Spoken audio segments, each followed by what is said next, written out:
Welcome back to Crosstalk, where all things are considered. I'm Peter Lavelle. To remind you, we're discussing the call to recount the votes.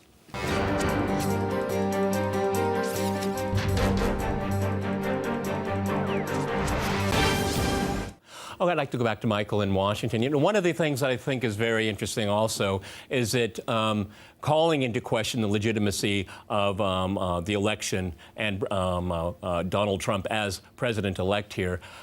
This is actually poking at the Trump supporters as well, because, you know, you have an election outcome. We have a concession speech. We have the President of the United States telling Hillary Clinton, from what we're told, to concede, okay? And Donald Trump publicly accepted that, okay? The Trump people have achieved something that no one thought they could do, no one, because of the media.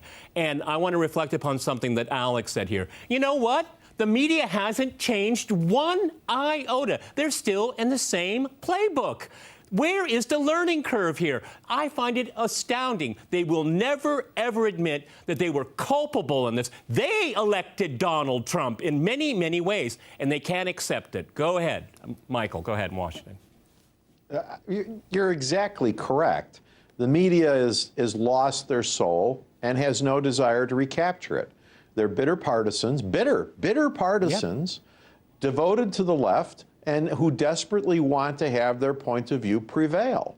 And they at least, to some level of honesty, this election at least came out and said, guess what, we really are bitter partisans, and we are going to back the left, and we're not going to even pretend to be even-handed. But I don't think it's a forlorn hope to expect them to be able to say, you know what, we've learned from this, and we need to go back to being rational and even-handed. It's never going to happen. They're going to double down. Who they are. They will double down. They will double down. They need to be the older guys who own these channels, the shareholders who own the public alphabet networks, need to make sure that these guys are canned and that real journalists take their place.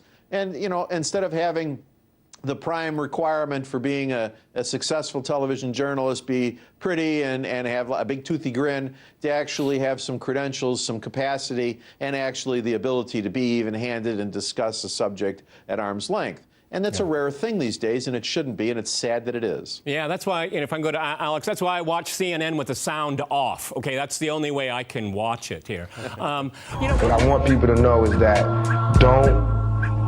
don't support the phonies. Support the real. You know what I mean? How can these people be talking about how they so real and they don't care about our communities?